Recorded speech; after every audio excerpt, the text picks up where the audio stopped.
మిత్రులారా, మన ప్రాంతానికి ముఖ్యంగా ఈ మేడ్చల్ మండలం కల్వకుర్తి ప్రాంతానికి అచ్చంపేట ప్రాంతానికి ఒకనాడు గొప్ప నాయకులు ఈ జిల్లాకు ఒక గొప్ప నాయకత్వ బాధ్యతను నిర్వహించిన చరిత్ర ఉన్నది. నిజాం సర్కార్ నుండి స్వతంత్రం వచ్చిన తర్వాత హైదరాబాద్ రాష్ట్రానికి మొట్టమొదటి ముఖ్యమంత్రిగా మన జిల్లా బిడ్డ బూర్గుల రామకృష్ణారావు గారు మొదటి ముఖ్యమంత్రిగా మన జిల్లాకే అవకాశం వచ్చింది. వారే కాదు, చిన్న వయసులో దక్షిణ భారతదేశం నుంచే తన వాగ్దాటి పటిమ, తనకున్న అపారమైన జ్ఞానాన్ని పార్లమెంటరీ వ్యవస్థలో ప్రజా సమస్యల మీద స్పందించి దక్షిణ భారతదేశం నుంచే ఉత్తమ పార్లమెంటేరియన్గా అతి చిన్న వయసులో గౌరవించబడ్డ కీర్తిశేషులు జైపాల్ రెడ్డి గారు ఈ ప్రాంతం నుంచే ప్రాతినిధ్యం వహించారు. ఆ జైపాల్ రెడ్డి గారిని రాజకీయాల్లోకి రావాలి, శాసనసభ్యుడిగా పార్లమెంట్ సభ్యుడిగా రాణించాలి, రాష్ట్ర కేంద్ర ప్రభుత్వాలలో ప్రతిపక్షంలో రాణించాలి అని ఆయనకు తోడుండి రాజకీయంగా జైపాల్ రెడ్డి గారి ఎదుగుదలను తన చేతుల మీదుగా నడిపించిన త్యాప గోపాల్ రెడ్డి గారు మన మండల వాసి, గుడియాన్పల్లి వాసి. వారు జన్మదినం మొన్ననే 100 సంవత్సరాలు పూర్తి చేసుకున్నాం. అదే కాదు, ఒక మహేంద్రనాథ్ ఈ ప్రాంతం నుంచి ఆదర్శంగా నిలబడ్డ గొప్ప నాయకుడు. అలాంటి త్యాప గోపాల్ రెడ్డి ఈ రాష్ట్రానికి, దేశానికి రాజ్యాంగాన్ని అందించి ఈ దేశంలో ఉన్న పీడితులుగా, తాడితులుగా దళితులను, గిరిజనులను, ఆదివాసీలను, బలైన వర్గాలను, మైనారిటీలను, మహిళలను పాలితుల నుంచి పాలకులుగా చేసిన డాక్టర్ బాబాసాహెబ్ అంబేద్కర్ యొక్క విగ్రహాన్ని ఈనాడు మనం ఆవిష్కరించుకోవడం జరిగింది. ఈ పర్యటన, ఈ గెలుపు నాది కాదు. చాలామంది రేవంత్ రెడ్డి జడ్పీటీసీగా గెలిచిండు, శాసనమండలి సభ్యుడిగా గెలిచిండు, శాసనసభ్యుడిగా గెలిచిండు, పార్లమెంట్ సభ్యుడిగా గెలిచిండు, ముఖ్యమంత్రిగా గెలిచి ఈరోజు అధికారంలో ఉన్నాడు అని చాలా టీవీలు, పేపర్లు రాస్తున్నాయి. కానీ నేను ఒక్క మాట వినయంగా విజ్ఞప్తి చేయదలుచుకున్నా. జూలై 4, 2006 నాడు గెలిచిన గెలుపు నాది కాదు, ఈ మిడ్జిల్ మండల ప్రజలది. ఈ మిడ్జిల్ గెలుపు అని నేను ఈ సందర్భంగా చెప్పదలుచుకున్నా. ఎందుకంటే నేను జడ్పీటీసీగా నామినేషన్ వేసేటప్పటికి ఈ మండలం కానీ, ఈ గ్రామాలు కానీ, ఇక్కడ ప్రజలతో నాకు పెద్దగా పరిచయం లేదు. నా గ్రామం ఒంగూరు మండలం, కొండారెడ్డిపల్లి, అచ్చంపేట శాసనసభ నియోజకవర్గం. ఆనాడు మిత్రుల సూచన మేరకు ఈ మిడ్చల్ మండలంలో జిల్లా పరిషత్ మెంబర్గా, ఇండిపెండెంట్ సభ్యుడిగా నేను ఇక్కడ పోటీ చేయడం జరిగింది. ఆనాడు కప్పు శాసర్ గుర్తు ఎన్నికల్లో కేటాయించింది. కానీ అదే ఇక్కడ డాక్టర్ వైఎస్ రాజశేఖర రెడ్డి గారు మిత్రుడు రబ్బానీని జడ్పీటీసీ సభ్యుడిగా పెట్టి జిల్లా పరిషత్ చైర్మన్ చేయడానికి ఒక కాంగ్రెస్ సీనియర్ నాయకుడిని, జిల్లా పరిషత్ చైర్మన్ కాగలిగిన అభ్యర్థిని ఇక్కడ ఎన్నికల్లో పెట్టినా ఆనాడు మీరేం ఆలోచన చేసిండ్రో, ఆనాడు ఎందుకు మీరందరూ ఉప్పెనై నిర్ణయం తీసుకున్నారో, ఆనాడు ఒక యువకుణ్ణి మొదటిసారి మీ గ్రామాలకు, మీ ఇంటికి వచ్చిన ఒక యువకుని జిల్లా పరిషత్ మెంబర్గా మీరు ఆశీర్వదించిండ్రు అని అంటే మీ ఆలోచనలు, మీ నిర్ణయం గొప్ప నిర్ణయం అని చెప్పి ఈరోజు నిరూపించబడ్డది. అందుకే ఆనాడు గెలుచుంటే మిత్రుడు రబ్బాని జిల్లా పరిషత్ చైర్పర్సన్ అయి ఉండేవాడని ఇంతకుముందు మా మిత్రుడు బట్టి విక్రమార్క గారు నాకు గుర్తు చేసింది. నేను ఉప ముఖ్యమంత్రి గారికి ఒక సూచన చేస్తున్నా.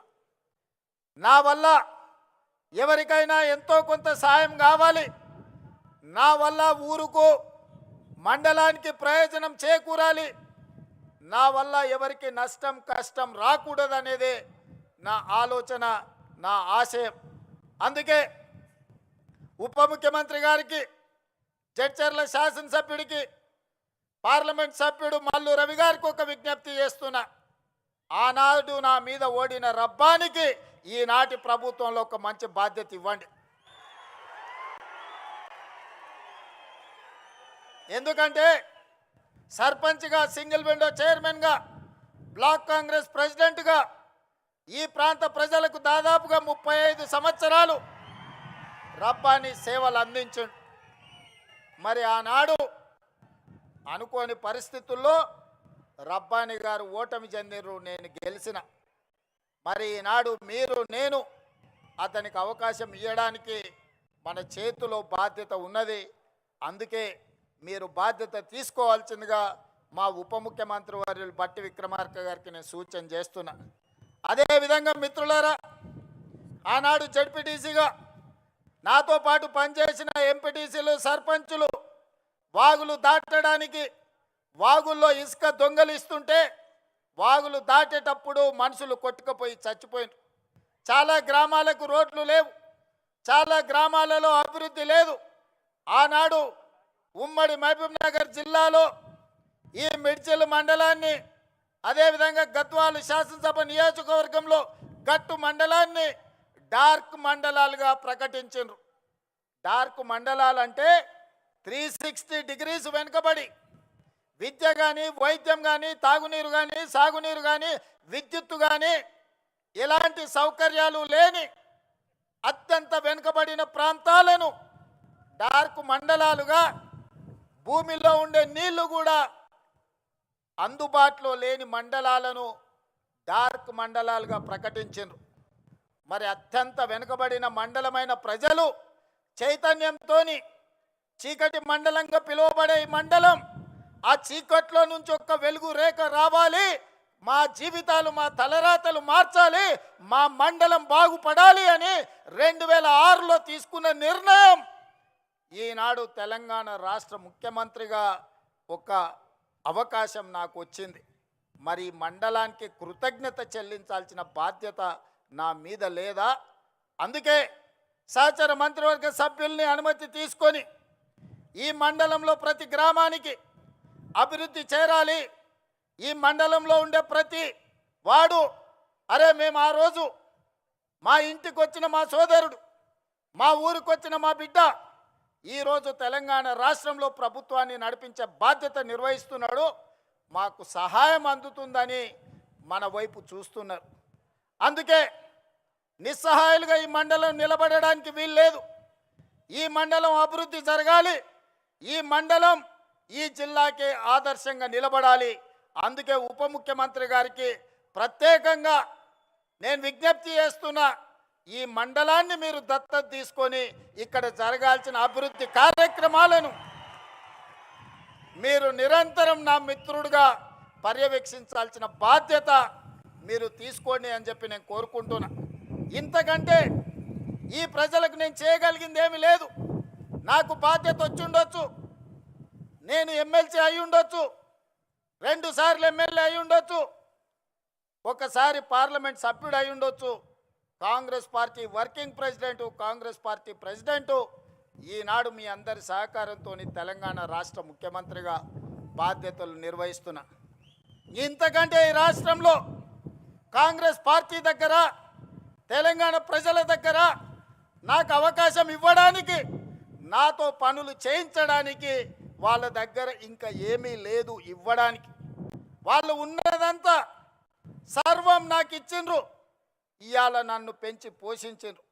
అందుకే ఆనాడు మొక్క నాటిన ఈ మండలానికి మిడ్జిల్ని తీర్చిదిద్దాల్సిన బాధ్యత నా మీద ఉన్నది. వీళ్ళ సోదరుడుగా ఈ మండలాన్ని అభివృద్ధి పదం వైపు నడిపించాల్సిన, అభివృద్ధి చెందిన మండలంగా, ఇది డార్క్ మండలం కాదు. ఈ ప్రాంత ప్రజలకి వెలుగు రేఖలు వచ్చినాయి, ఈ ప్రాంతం అభివృద్ధి చెందింది అని చెప్పి ప్రభుత్వ లెక్కలలో తేలాలి. దానికి మీ వంతు సహకారం కావాలి అని చెప్పి మిత్రుడు బట్టి విక్రమార్క గారికి నేను విజ్ఞప్తి చేస్తున్నా. మిత్రులారా, మీరు ఆలోచన చేయండి. ఎమ్మెల్సీగా, ఎమ్మెల్యేగా 2 సార్లు, పార్లమెంట్ సభ్యుడిగా ఈ 20 సంవత్సరాలు 2006 జూలై 4న మీరు బాధ్యత ఇస్తే 20 ఏళ్ళ ఏ ఒక్క రోజు నేను సెలవు తీసుకోలే. నా స్వార్థ ప్రయోజనానికి నాకు ఇచ్చిన అవకాశాన్ని దుర్వినియోగం చేయలేదు. ఏది చేసినా ప్రతిపక్షంలో ఉంటే ప్రశ్నించే గొంతునై ప్రజా సమస్యల కోసం కొట్లాడిన, అధికారం వస్తే పరిపాలనలో సంక్షేమంతో పాటు అభివృద్ధితో పాటు దీర్ఘకాలికంగా సమాజాన్ని పట్టి పీడిస్తున్న సమస్యల్ని శాశ్వత పరిష్కారం చూపించే ప్రయత్నం చేసిన. ఆనాడు నాతో పనిచేసిన ఎంఆర్పిఎస్ మిత్రులు చాలామంది ఉన్నారు. 40 సంవత్సరాల వర్గీకరణ రావణ కష్టాన్ని నాకు అవకాశం వచ్చిన వెంబడే ఈరోజు మాదిగ ఉపకులాల వర్గీకరణ చేయడం జరిగింది. అదేవిధంగా మా బలైన వర్గాల సోదరులు గొర్రెలకు బర్రెలకు చివరికి కోడి పిల్లలకు కూడా ఈ రాష్ట్రంలో ఈ దేశంలో లెక్కలు ఉన్నాయి. మరి 50% ఉండే మా బలహీన వర్గాల లెక్కలు ఈ దేశంలో ఎందుకు పెట్టరు, ఎందుకు లెక్క గట్టరు అని అడిగితే 100 ఏండ్ల సమస్య. ఆనాడు 1931 బ్రిటిషర్స్ లెక్క పెడితే 100 ఏళ్ల బలహీన వర్గాల లెక్కలు పెట్టిన ప్రభుత్వమే లేదు. మా మిత్రుడు బట్టి విక్రమార్క గారి నేతృత్వంలో 100 ఏళ్ల సమస్యకు జనగణనలో కులగణన చేసి ఎవరు ఎంతున్నారో లెక్క తేల్చడమే కాదు, లెక్క ప్రకారం వాళ్ళ వాటాలు వాళ్ళకి ఇవ్వాలి, వాళ్ళ సంక్షేమం వాళ్ళ అభివృద్ధి వాళ్ళకి చేర్చాలి అని ఆ సమస్యకు శాశ్వత పరిష్కారం చూపించింది మన ప్రభుత్వం, ప్రజా ప్రభుత్వం. మిత్రులారా, మీరు అవకాశం ఇచ్చినందుకు ఈ దీర్ఘకాలికమైన సమస్యల్ని మనం పరిష్కరించుకోగలిగినాం. చాలామంది ఏం చేస్తాడయ్యా, అచ్చంపేట అడవుల్లో నుంచి వచ్చిండు, ఆయన గతం అనుభవం లేదు, ఆయన ప్రభుత్వాన్ని నడపలేదు, వాళ్ళ తాత ముత్తాతలు దొరలు కాదు, వాళ్ళ గడీలు లేవు, ప్రజల మీద పెత్తనం చెలాయించేది ఆయనకు రాదు అని అవహేళన చేసిరు. నేను ఒక్క మాట చెప్పదలుచుకునే వేదిక మీద నుంచి, నేను పుట్టింది గ్రామంలో అన్ని కులాలు అన్ని మతాలను అన్ని సమస్యల్ని ప్రతి పేదవాడి కష్టాన్ని చూసుకుంటూనే నేను పెరిగిన. వ్యవసాయం తెలుసు, దుక్కి దున్నడం తెలుసు, విత్తనం వేయడం తెలుసు, భూమికి విత్తనానికి ఉన్న బంధం ఏందో పేదవాడికి పరిపాలన చేసేవాడికి ఉండవలసిన అవగాహన ఏదో అవగాహనతోని గ్రామీణ ప్రాంతంలో పెరిగిన. రాష్ట్రం అంటే దేశం అంటే ఎక్కడో లేదు, గ్రామాల సమూహమే తెలంగాణ రాష్ట్రం. 12,000 పైచలకు గ్రామ పంచాయతీలు అంటేనే తెలంగాణ రాష్ట్రం. 6 లక్షల పైగా ఉండే ఈ మొత్తం ఈ దేశంలో అన్ని గ్రామాలు చిన్న చిన్న పల్లెలు కలిస్తేనే ఈరోజు భారతదేశం. సమస్యలు ఎక్కడుంటాయి, సమస్యలు ఎక్కడ పరిష్కరించాలి, ఈ అవగాహన గడీలలో ఉన్న దొరలకు లేకపోవచ్చు. గ్రామంలో సమస్యలు పరిష్కారం అయితే మండలం పరిష్కారం అయినట్టే, మండలంలో సమస్యలు పరిష్కారం అయితే నియోజకవర్గంలో పరిష్కారం అయినట్టే, నియోజకవర్గాలలో పరిష్కారం అయితే జిల్లాలో పరిష్కారం అయినట్టే, జిల్లాల సమస్యలు పరిష్కారం అయితే రాష్ట్ర సమస్యలు పరిష్కారం అయినట్టే, అన్ని రాష్ట్రాలలో సమస్యలు పరిష్కారం అయితే దేశం అభివృద్ధి చెందినట్టే.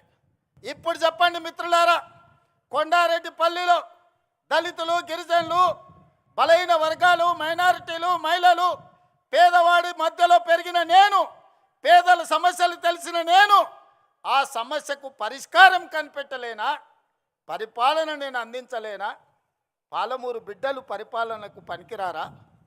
తట్ట పనికి మనమే కావాలి, పార పనికి మనమే కావాలి, పలుగు పనికి మనమే కావాలి, పార పనికి మనమే కావాలి, పరిపాలనకు మాత్రం పాలమూరు బిడ్డ వద్దనే దురహంకారాన్ని బొందబెట్టాల్సిన బాధ్యత ప్రతి పాలమూరు బిడ్డ మీద లేదా అని నేను ఈరోజు మీకు విజ్ఞప్తి చేయదలుచుకున్నా.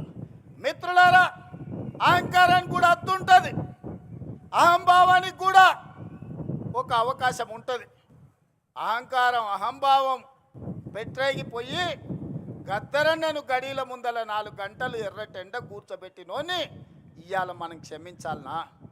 ఇవాళ ఒక్కసారి ఆలోచన చెయ్యండి. యుద్ధ నౌకై పేదల గలమై తెలంగాణ రాష్ట్ర సాధనలో సమిదైన గద్దరన్న కలవడానికి వస్తే నీ గడి ముందల 4 గంటలు ఎర్రటెండకు నిలబెట్టినావు కదా, నీకు ఉరి శిక్ష వేసిన తక్కువ నాన్నే నీడున్న సోదరులు నేను అడగదలుచుకున్నా. ఇవాళ నేను మిమ్మల్ని అడుగుతున్నా, ఈ ప్రభుత్వంలో అడిగిన వాళ్లకు రేషన్ కార్డు ఇచ్చిన మాట వాస్తవం కాదా? రేషన్ కార్డు ఉన్న ప్రతి వాడికి సన్న బియ్యం ఇచ్చిన మాట వాస్తవం కాదా? ఆనాడు 4.5 లక్షల ఇందిరమ్మ ఇల్లు నియోజకవర్గానికి 3,500 ఇండ్లు ఇచ్చిన మాట వాస్తవం కాదా?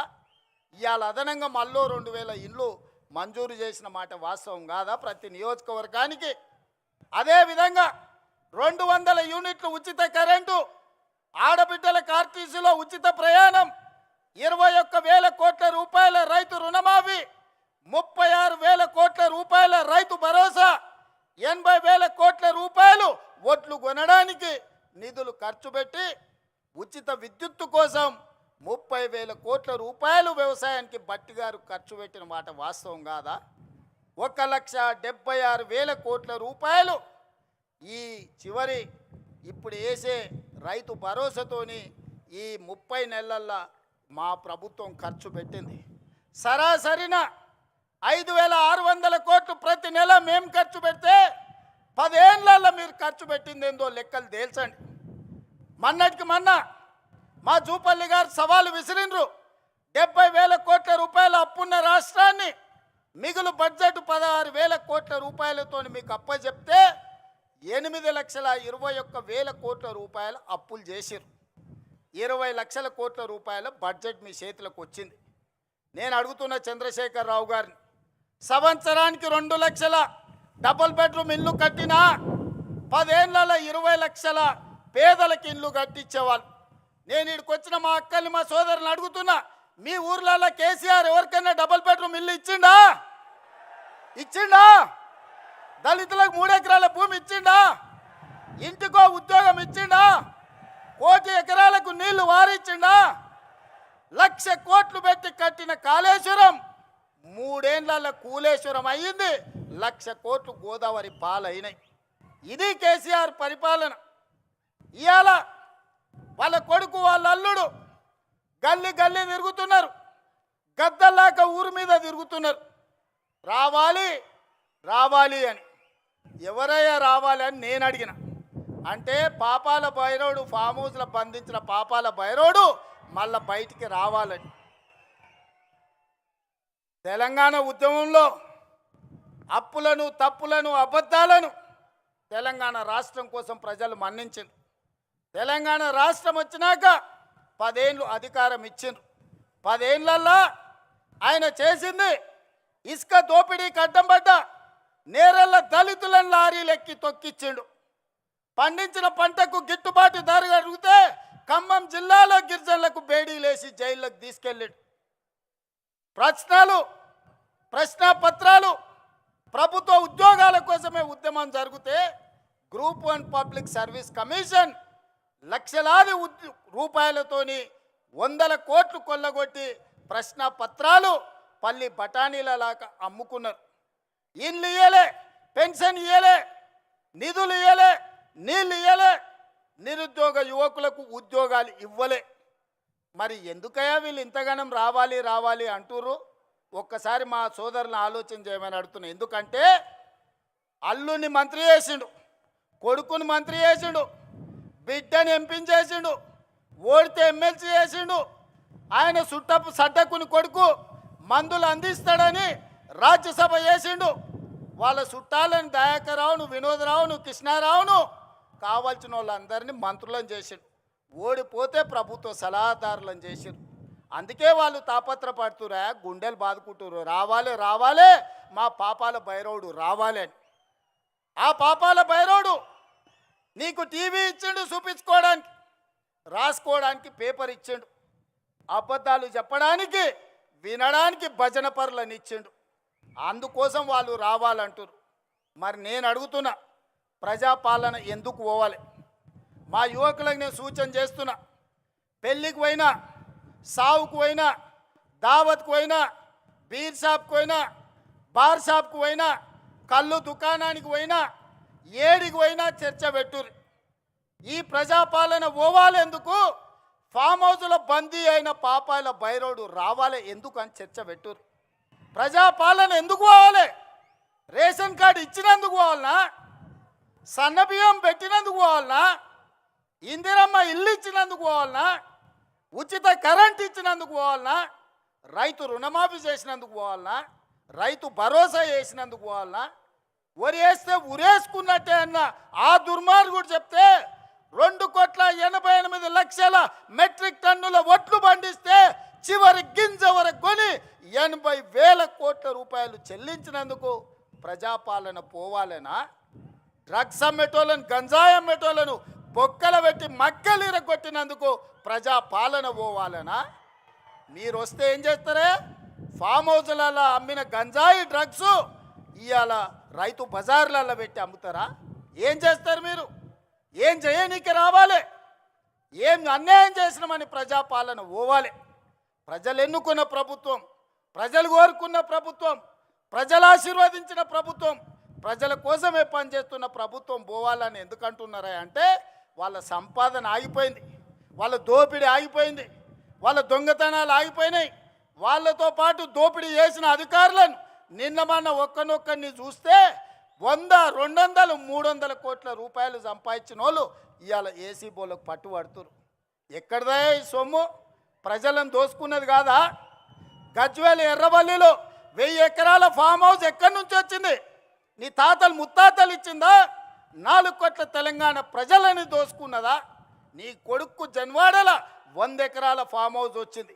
నీ అల్లుడు హరీష్ రావుకు 50 ఎకరాలు మోయినాబాద్ల ఫామ్ హౌస్ వచ్చింది.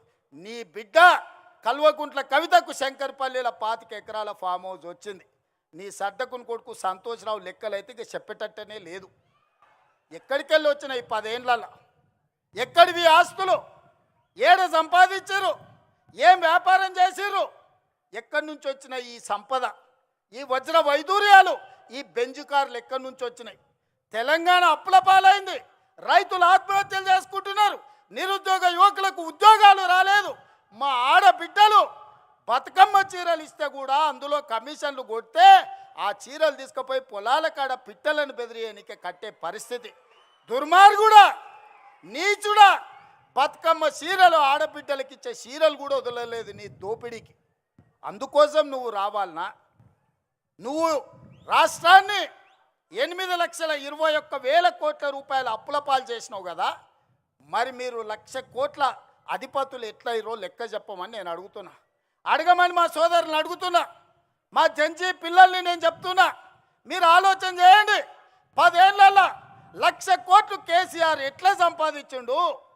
8,21,000 కోట్లు తెలంగాణకు అప్పులు ఎట్లా మిగిలినాయి? ఆస్తులు ఐశ్వర్యాలు కేసీఆర్కి ఎట్లొచ్చినాయి? అప్పులు తప్పులు మనకెట్లొచ్చినాయి? ఒక్కసారి ఆలోచన చేయండి. ఈ అప్పులు తప్పులు చేసినాడు మళ్ళీ వస్తే ఇంత ఉందే మా అనిరుద్ధ్ చెప్పాడు. ఎందుకయ్యా వాడు వచ్చేది? నేను నా భార్య మాట్లాడుకుంటూ వింటాడా? వాడు అసలు మనిషా పశువు అని అడుగుతుండు. మా అమ్మ మా కోడలతోనో లేకపోతే మాతోనే మాట్లాడుకుంటే గాజోలి కూడా వింటాడా అనే గింతకంటే దుర్మార్గుడు ఎవడని ఉంటాడా అని మా ఎమ్మెల్యే అడుగుతున్నాడు. నేను అడగదలుచుకున్నా. రాజకీయ నాయకుల మాటలు విన్నాడంటే అర్థం ఉంది, అధికారుల మాటలు విన్నాడంటే వానికి అక్కడికి వచ్చిందేమో అనుకున్నాం. ఆడబిడ్డల మాటలు వినేటోడు వాడు అసలు మనిషేనా? ఒక్కసారి ఆలోచన చేయండి. ఒక్కసారి ఆలోచన చేయమని మా అక్కల్ని అడుగుతున్నా. ఇవాళ మా ఇందిరమ్మ చీరలు ఇస్తే పండుగ పూట నాడు చీర పెడితే మా తమ్ముడు సారె పెట్టిండని మా అక్కలందరూ కట్టుకొని ఆశీర్వాదానికి వచ్చారు. మా అక్కల్ని అడుగుతున్నా, మీ ఇంటాయనతో మీరు మాట్లాడుకుంటే ఎవడన్నా మీ ఫోన్ వింటే ఎంత బాధ అవుతుందో ఒక్కసారి ఆలోచన చేయరు. ఇవాళ మన ఫోన్లీననికి రావాలనా? ఎందుకు రావాలి? ఆయన ఉద్యోగం ఇచ్చిర్రు కదా ఎమ్మెల్యేగా, అసెంబ్లీకి మాత్రం రాడంట, ప్రజల తరఫున మాట్లాడాడంట, ప్రజా సమస్యల గురించి ప్రస్తావించాడంట. అధికారంలోకి వస్తే మాత్రం దోసుకోవడానికి వస్తాడంట, దొంగతనం చేయడానికి వస్తాడంట. అందుకే నేను మొన్న చెప్పినా ఇవాళ చెప్తున్నా, అరుంధతి సినిమాలో పశుపతిని ఎట్లయితే బూత్ బంగళాలో బంధించిన గొలుసులు పెట్టి ఈ పాపాల బైరోడుని ఫామ్ హౌస్లో 4 కోట్ల తెలంగాణ ప్రజలు గొలుసులేసి కట్టేసిండ్రు. అక్కడే కుంగి కృషించి పోవాలి తప్ప అధికారం అనేది మీకు కలలో మాట. ఏదైనా ఉందంటే అది మీకు గతమే, ఇక మీకు భవిష్యత్తు లేదు. మీ భవిష్యత్తు శాశ్వతంగా ముగింపు పలికినరు తెలంగాణ ప్రజలు. అందుకే మిత్రులారా, చివరగా మా మిర్చిల్ మిత్రులకు ఒక్క మాట చెప్పదలుచుకున్నా. నేను ఏమిచ్చినా, చివరికి నా ప్రాణం ఇచ్చినా కూడా తక్కువనే మిర్చిల్ మండలానికి. నిధులు పెద్ద విషయం కాదు. ఇవాళ నాకు దక్కిన గౌరవం ఈ మండలం, ఈ జిల్లా, ఈ రాష్ట్రం, ఈ దేశంలోనే కాదు ప్రపంచంలో ఇవాళ మెస్సీతో ఫుట్బాల్ ఆడినా, ప్రపంచంలో మన గలం వినిపించినా, ఆనాడు మీరు నాటిన మొక్కనే ఈనాడు పెద్దదై ఈరోజు బాధ్యత నిర్వహిస్తున్నది. ఈ బాధ్యతను కొనసాగించడానికి నిండు మనసుతో మీరు ఆశీర్వదించండి. నేను చేయాల్సిన పనులు ఉన్నాయి. ఈ వలసల జిల్లాను ఈరోజు అభివృద్ధి పథం వైపు నడిపించాల్సిన బాధ్యత నా మీద ఉన్నది. చేయాల్సిన పనులు మిగిలి ఉన్నాయి. ఆనాడు పండిత్ జవహర్లాల్ నెహ్రూ గారు ఏదైతే ప్రాధాన్యత పెట్టుకున్నాడో ఎడ్యుకేషన్ అండ్ ఇరిగేషన్, ఈ జిల్లాలో ప్రతి ఎకరాకు నీళ్ళు ఇచ్చే వరకు, ఈ జిల్లాలో ఉండే ప్రతి పేదవాడికి విద్యను అందించి ఉద్యోగ ఉపాధి అందించే వరకు నేను మీకు సేవ చేస్తూనే ఉంటా. ఆనాడు 94 నుంచి 2004 వరకు 2 సార్లు తెలుగుదేశం అధికారం ఉంది. 2004 నుంచి 2014 వరకు doctor YS Rajasekhar Reddy Congress party అధికారంలో ఉండే. 2014 నుంచి 2024 వరకు బీఆర్ఎస్ అధికారంలో ఉన్నది. ఇవాళ చెప్తున్నా, నా ఆత్మ బంధువులైన మిర్చిల ప్రజల మధ్య నుంచి రాబోయే 2024 నుంచి 2034 వరకు ప్రజాపాలన ఉంటుంది. ప్రజలకు సేవలు అందిస్తుంది. ఆనాడు జెడ్పీటీసీ అయితా అంటే మీరు నన్ను జెడ్పీటీసీని చేసిరు. నేను ఎమ్మెల్సీ కావాలంటే మీరు ఆశీర్వదించి జిల్లా ప్రజలు ఎమ్మెల్సీ చేసిరు. తెలవని కొడంగల్కి వెళ్తే 2 సార్లు ఎమ్మెల్యేని చేసిరు. అక్కడ కష్టం వస్తే మల్కాజ్గిరి పార్లమెంట్లో ఎంపీని చేసిరు. కాంగ్రెస్ పార్టీ కార్యనిర్వాహక అధ్యక్షుడిని చేసిరు. 4 కోట్ల తెలంగాణ ప్రజలు 2వ తెలంగాణ ముఖ్యమంత్రిగా చేసిరు. ఇదంతా మీ ఆశీర్వాదం. ఇవాళ ఒకే ఒక్క విజ్ఞప్తి చేస్తున్నా, ఒకవేళ తప్పు జరిగితే అది శాశ్వతంగా తెలంగాణ రాష్ట్రానికి కాలరాత్రిని తెచ్చిపెడుతుంది. ఈరోజు వాళ్ళు దోసుకోవడానికి మొత్తం సిద్ధమై కూర్చున్నారు. అందుకే ఈనాడు తెలంగాణ యువకులు నడుం బిగించాలి. దళితులు, గిరిజనులు, ఆదివాసీలు, తండాలలో, గూడాలలో, మారుమూల పల్లెల్లో ఉండే ప్రజలారా ఆలోచన చేయండి. మళ్ళీ కాంగ్రెస్ రావాలి, రాహుల్ గాంధీ ప్రధానమంత్రి కావాలి. ఈ దేశం కోసం వాళ్ళ నాయనమ్మ ప్రాణాలు ఇచ్చింది. ఈ దేశం కోసం వాళ్ళ తండ్రి ప్రాణాలు ఇచ్చిండు. ఈ దేశం కోసం రాజీవ్ గాంధీ తర్వాత 35 ఏళ్ళు అధికారానికి దూరంగా సోనియా గాంధీ, రాహుల్ గాంధీ, ప్రియాంక గాంధీ గారు ఉన్నారు. కానీ ఈనాడు దేశంలో చారిత్రాత్మకమైన అవసరం ఉంది. ఈ చారిత్రాత్మకమైన అవసరమే రాహుల్ గాంధీ గారిని ప్రధానమంత్రిని చేయడం.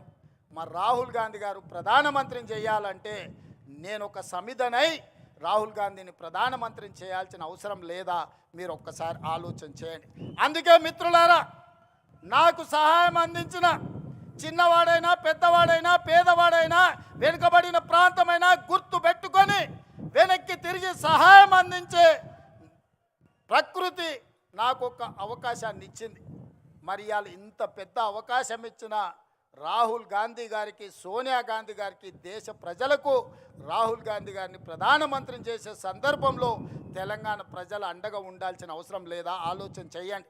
60 ఏళ్ళ తెలంగాణ ఆకాంక్ష, వందలాది మంది తెలంగాణ బిడ్డల ప్రాణ త్యాగాలు, ఆత్మ బలిదానాలు చేసుకుంటూ తెలంగాణ రాష్ట్రం కోసం అసూలు బాసిన శ్రీకాంతాచారి, ఈశాన్ రెడ్డి, కానిస్టేబుల్ కిష్టయ్యను గుర్తు తెచ్చుకోండి.